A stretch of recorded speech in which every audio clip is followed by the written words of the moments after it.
Three women, one home, one summer night. By sunrise, they were gone. No confirmed witnesses, no clear crime scene, no answers. More than 3 decades later, investigators are still asking the same question. What happened to the Springfield Three? Tonight, we're opening the case file. Good evening, investigators, and welcome to Open Case File. I'm Ivy. If this is your first time joining us, every episode we take one real case and work through it together.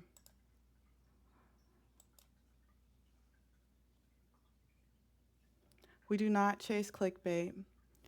We do not treat rumors like facts. And we do not accuse people without evidence. Instead, we look at what is documented, ask careful questions, and try to understand how investigators approach the case. Tonight, we are looking at one of the most enduring unsolved disappearances in American history, the Springfield Three. Our goal tonight is to not pretend we can solve a decades-old case from behind a screen. Our goal is to separate what is known from what is believed, review the timeline, examine the evidence, and recognize where the answers stop.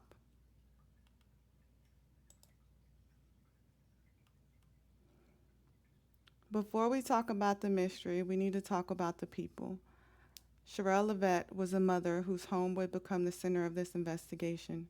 Her daughter, Suzie Streeter, known as Suzie, had just graduated from high school. Stacy McCall was Suzie's friend and had celebrated that same milestone alongside her. Graduation should have marked the beginning of a new chapter. Friends were celebrating, families were proud, summer was beginning. No one could have imagined that within hours, all three women would disappear. When we discuss this case, it is easy to focus only on the mystery. But these were real people with families, friendships, routines, plans, and futures. That needs to stay at the center of everything we discuss tonight. When you first hear that three people disappeared from the same home, what is the first question that comes to mind?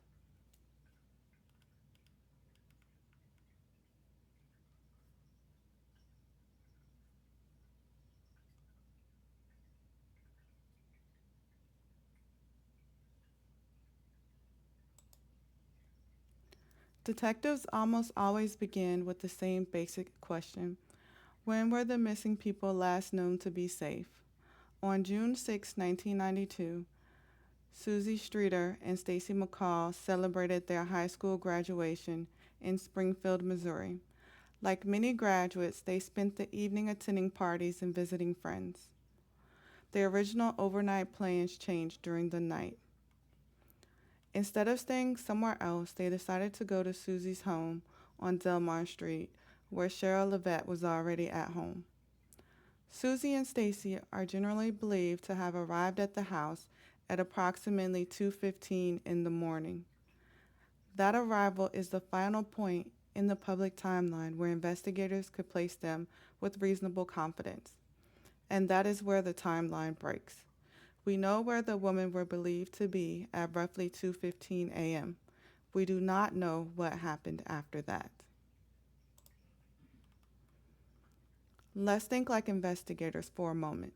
If 2:15 a.m. is the last reliable point in the timeline, the next task is simple to describe and extremely difficult to complete. Investigators need to determine what happened between that arrival and the next confirmed activity at the house. Did someone come to the door? Did the woman leave the house? Was someone already nearby? Did something happen inside the home or somewhere else? Those are investigative questions. They are not evidence of any one theory. If you were assigned this case on the first morning, what would you try to establish immediately after confirming the 2:15 a.m. arrival?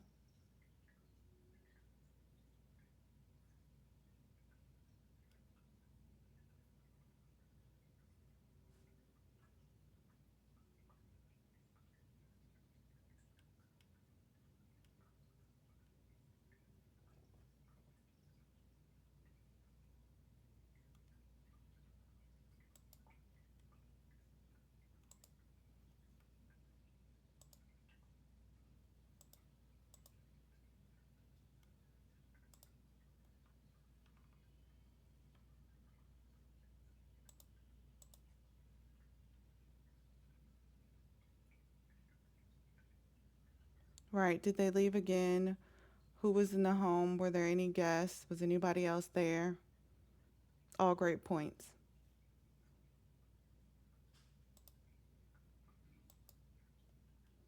Later that morning, friends arrived at the Delmar Street home expecting to meet Suzie and Stacy.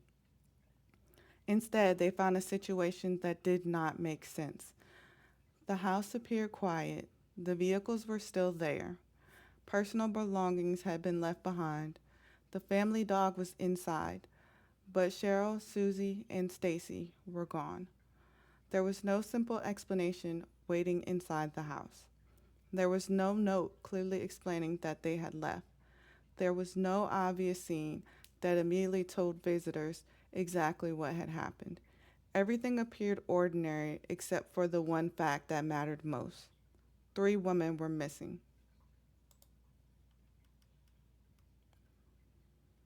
The vehicles remaining at the house mattered because transportation can help investigators understand whether someone may have left voluntarily. But the cars alone do not prove what happened. They tell us only that the women's usual vehicles did not leave with them. Purses and other belongings were reportedly still inside the home. That stands out because people often take everyday essentials with them when they expect to be away. Again, that detail is significant, but it does not establish how or why the woman disappeared. The family dog was also inside the house. This detail has been discussed repeatedly over the years. By itself, however, it does not identify an offender, prove an abduction, or tell us whether the woman left voluntarily. It is one more fact investigators had to place within the larger picture. Which detail stands out to you most? The cars, the personal belongings, or the dog? What makes that detail important to you?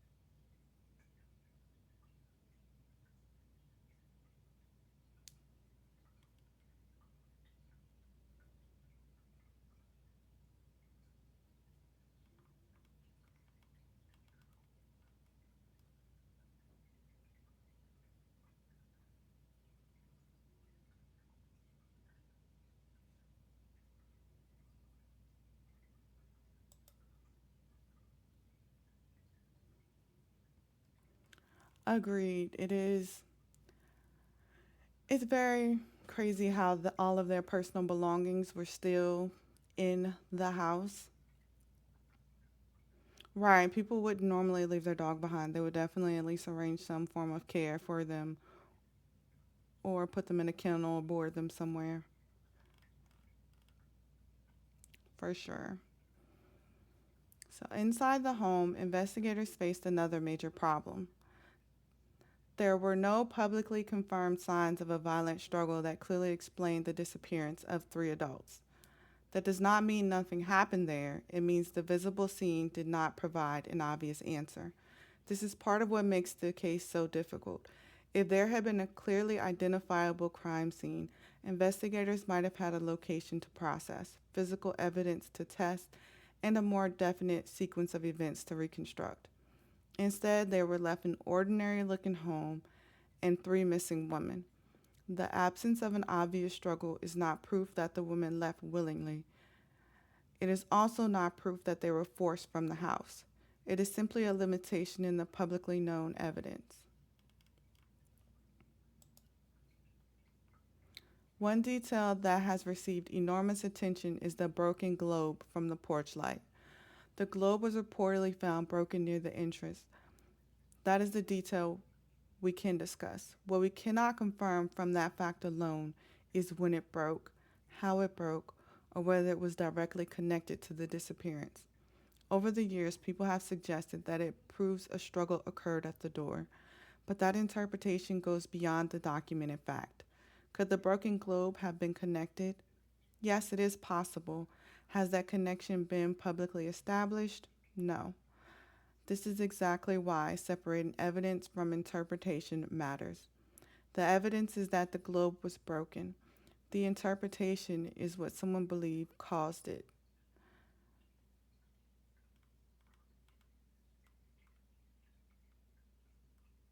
Another challenge developed before police fully treated the residence as a potential crime scene. Friends and family entered the home while trying to locate the woman. People answered the telephone. Some ordinary cleaning reportedly occurred. The answering machine was handled, and a disturbing message was reportedly heard and then erased before investigators could preserve it. It is important not to turn this into criticism of the people who entered the home. At that moment, they did not know they were walking into the center of a decades long investigation. They were looking for friends and trying to understand an unusual situation. However, from an investigative standpoint, activity inside the home may have made it harder to distinguish original evidence from later changes. That is not an accusation. It is one of the practical difficulties investigators face. As the hours passed and no one could locate Sherrill, Suzie, or Stacy, concern grew quickly. What had begun as confusion became a missing person investigation. Police started where investigators usually start: friends, family, neighbors, co-workers, anyone who might know where the woman had been, who had who they had spoken with, or whether anything unusual had happened before they disappeared. Investigators checked locations where the woman might have gone. They followed reported sightings and suspicious vehicle tips. They appealed to the public for information, but the central problem remained unchanged. There was no confirmed eyewitnesses to an abduction, and there was no ransom demand. There was no publicly identified physical trail showing where the woman had gone, and there was no simple explanation for why three women would disappear together while leaving so much behind. This is where real investigations become very different from television. On television, one clue often points directly to the answer. In a real case, investigators may receive hundreds or thousands of pieces of information. Each tip has to be checked. A reported sighting may be mistaken. A memory may change over time. A suspicious vehicle may have nothing to do with the case. Investigators have to decide which information is reliable, which can be verified, and which leads nowhere. As media attention grew, so did the number of stories surrounding the case. Some people reported possible sightings. Others described suspicious vehicles or unusual behavior. Rumors began to circulate through the community and later across television programs, books, forums, and social media. This is common in cases that remain unsolved for many years. A story is repeated, then someone repeats a slightly different version. Eventually, people remember the claim but no longer remember where it came from. A rumor repeated many times does not become evidence. That does not mean every unconfirmed claim is false. It means we cannot present it as established fact without reliable support. Throughout open case file, that distinction will remain important. If a claim is documented, we will identify it as documented. If it is uncertain, we will call it uncertain. And if it is only speculation, we will not disguise it as proof. Now that we have reviewed the timeline and the main publicly known facts, we can look at the theories. This is the part of a case where it is easiest to lose sight of the evidence. A theory can sound convincing because it tells a complete story, but a complete story is not the same thing as a proven explanation. For each theory, we are going to ask the same questions. What is the theory?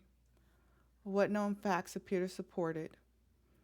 What problem does it leave unanswered? And what evidence would investigators still need? The first broad theory is that someone unknown to the woman approached or entered the home and abducted all three.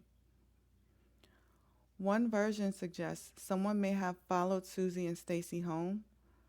Another suggests an offender may have been watching the house or encountered them after they arrived. This theory can account for the fact that all three women vanished without an obvious voluntary plan. It also does not require a publicly known personal connection between one offender and all three women. But the theory creates major logistical questions. Controlling three adults would be difficult, especially for one person. Was there one offender or more than one? How were the women removed without creating an obvious disturbance? Was a weapon used? Did the women comply because they believed they would be safe? No publicly confirmed evidence answers those questions. So the stranger abduction theory is possible, but possibility alone does not establish that it happened. So what is the biggest unanswered question created by the stranger abduction theory?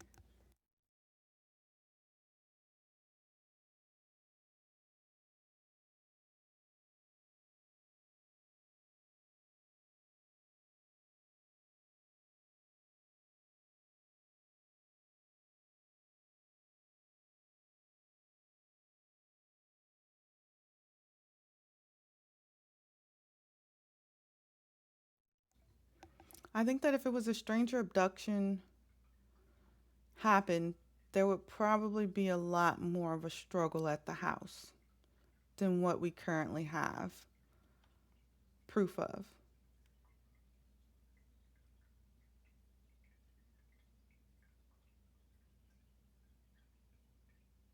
Right, you don't think it was a stranger at all. It had to have been someone that they knew that they willingly left with, someone they trusted. Great point, because that leads us to our next theory. Right, multiple people. Okay, so there was multiple people that were involved in it. Right, to control all three of them.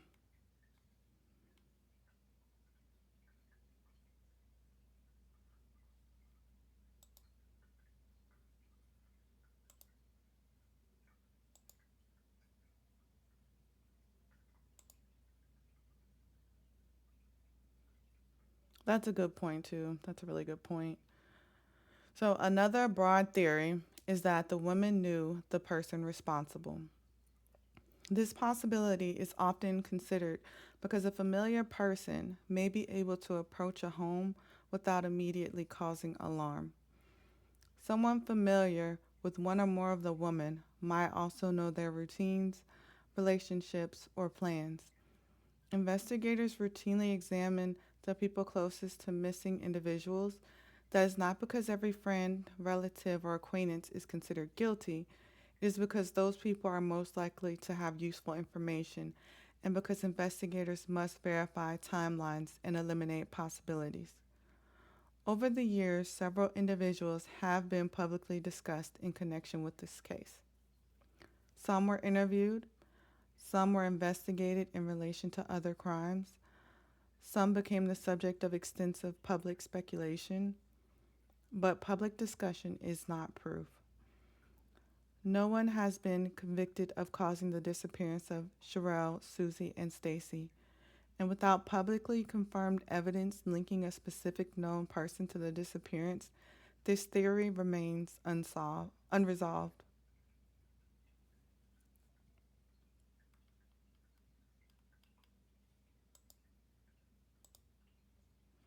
There is an important point for every case we cover. Being interviewed is not proof of guilt. Being investigated is not proof of guilt.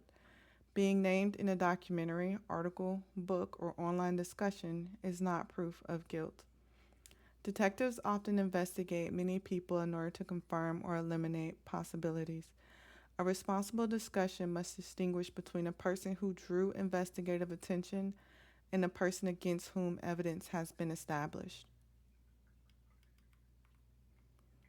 Instead of asking which theory sounds most dramatic, there's a more useful question.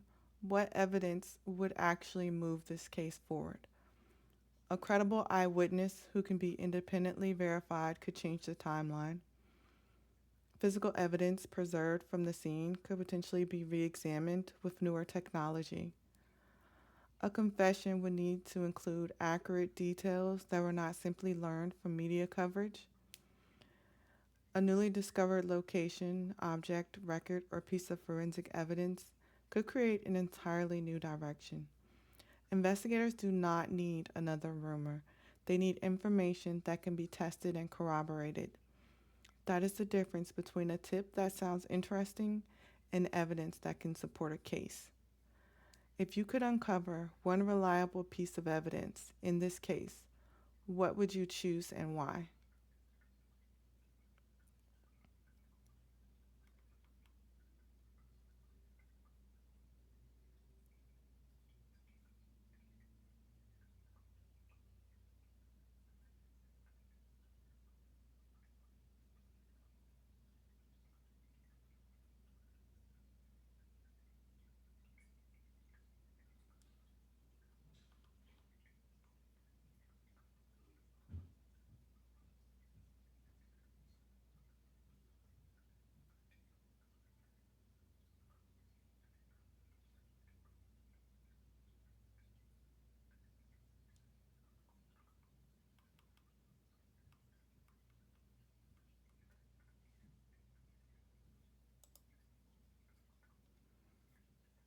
More than 3 decades have passed since Sherrill Levitt, Suzie Streeter, and Stacy McCall disappeared.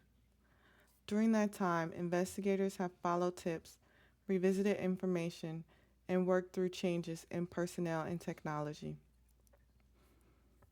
Families and friends have continued waiting for answers. The case has received local and national attention, yet no publicly confirmed resolution has emerged. The passage of time creates serious challenges. Memories fade, witnesses die, records can become harder to locate. Physical evidence may be limited or may have been affected by how a scene was handled in the earliest hours, but old cases can still change.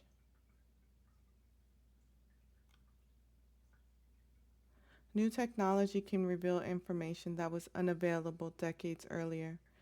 A witness may finally decide to speak. A tip may connect with information investigators already possess. That is why an unsolved case is not necessarily a forgotten case. Sometimes it is a case waiting for the one piece that investigators have never had. Before we close tonight, let's separate the confirmed foundation of the case from the unanswered questions. Sherrill Levitt, Suzie Streeter, and Stacy McCall disappeared from the same general setting during the early hours of June 7, 1992. Suzie and Stacy had been celebrating their graduation and were believed to have arrived at the Delmar Street home at approximately 2:15 a.m. The women's vehicles remained at the residence. Personal belongings remained inside. The family dog was inside the home. There was no publicly confirmed scene of a violent struggle that clearly explained what happened. The broken porch-like globe was a real detail, but its meaning has never been publicly established. Friends and family entered the home before it was fully secured as a possible crime scene. Despite years of investigation and public attention, no one has been convicted of causing the disappearance of all three women. Those are the facts that form the foundation of the case. Everything beyond them has to be evaluated carefully. What happened after Suzie and Stacy arrived at the house? Did the women leave the home willingly, under deception, or by force? Did they know the person responsible? Was there one offender or more than one? Did the critical event happen at the house or somewhere else? Was the evidence lost, overlooked, or never present to begin with? Does someone still know what happened? Those questions remain at the center of the case. Now I want to hear from you, not simply who you think did it. I want to know which part of the investigation stands out to you most. Which fact do you believe is the hardest to explain? Which unanswered questions prevents you from feeling confident about any theory? And what type of evidence do you think investigators would need before this case could move forward? Keep the conversation respectful. Challenge ideas, not people. And remember that a possibility is not the same thing as proof.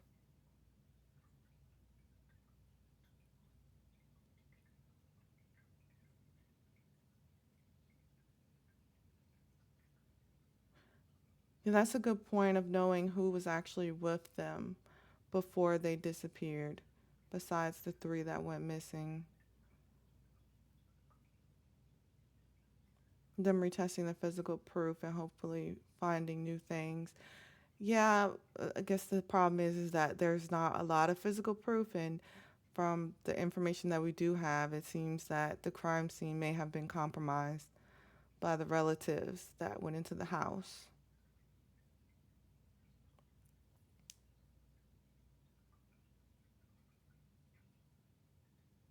Did they speak to neighbors? We don't have any evidence currently to support exactly who they spoke to. It seemed that they did do the normal canvassing,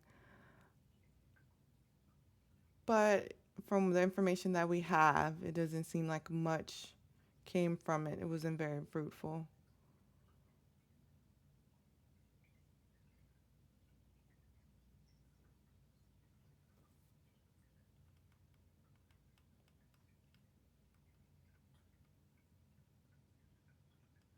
So many unknowns, so many mysteries, so many gaps in the story.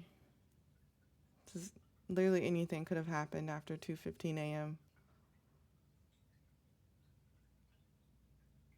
And there's not a lot of evidence that we have, that we know about, that would narrow down what could have happened.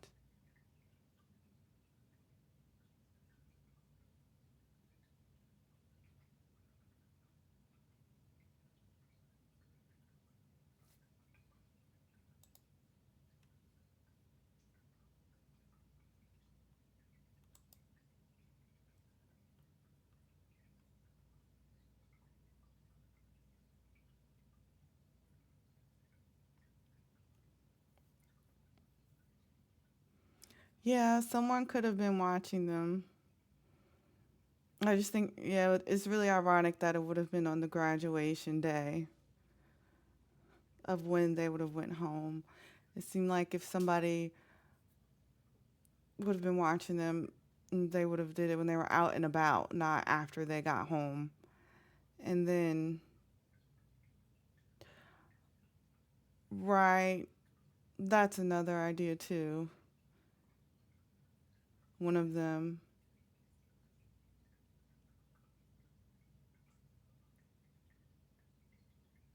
I guess that falls into that someone they knew could have had something to do with it. But we also still don't have any proof or anything to back that up. No evidence to say that.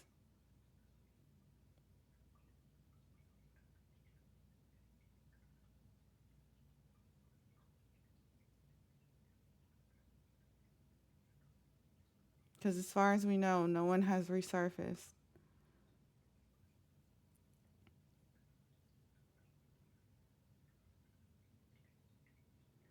Right, because it was like the two came home together. So it had to be like all three of them. Right, I see what you're saying.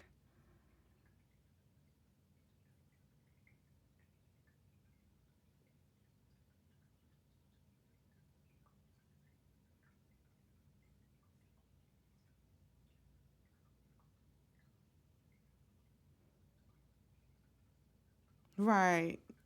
Nothing else seemed to be taken or disturbed. And then it's also that from the information that we have available, it seems none of them were found. So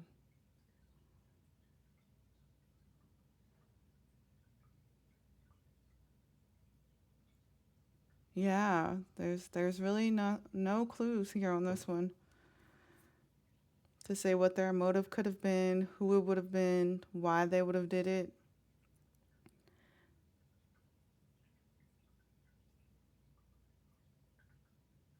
And I mean, there were also three ladies, so it still could have been. It's really who done it because it still could have been a stranger. You know, if it was a really charming person.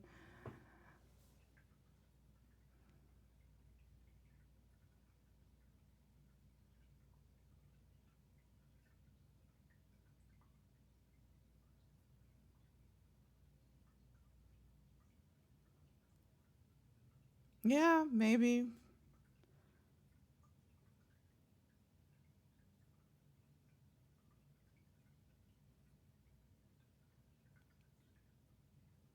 Somebody they knew. Maybe they voluntarily decided to go.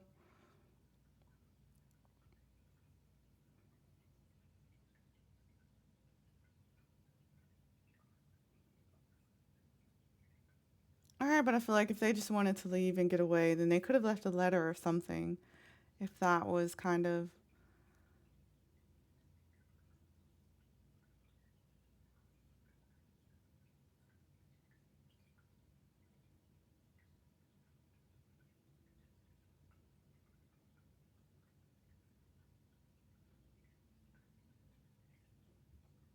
I don't know about that one. They're still very young. Like they just graduated. What would be the point in that after graduation? Yeah, all right. Like I can't get over the fact that they had to come back to the house, and maybe that was the only way that all three of them would be together. But I feel like if it was them going together, they wouldn't have came back home. They would have just met up wherever. I don't think they would have waited until they came back to the house.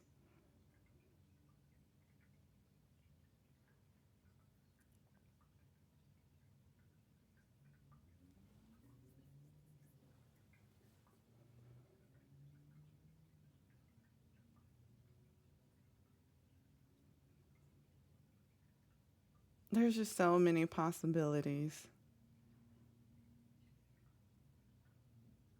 because there's so many gaps in information, it seems, or things that people want to see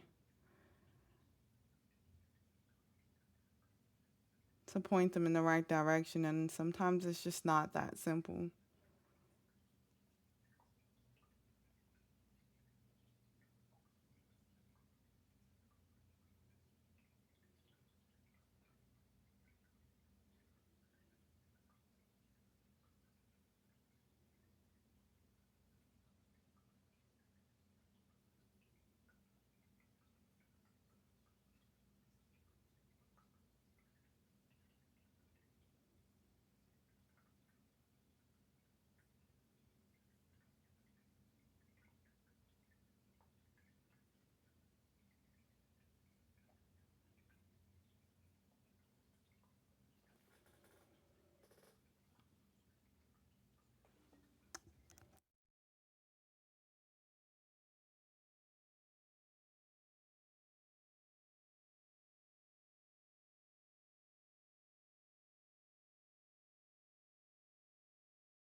Tonight, we examined one of America's most enduring missing person cases.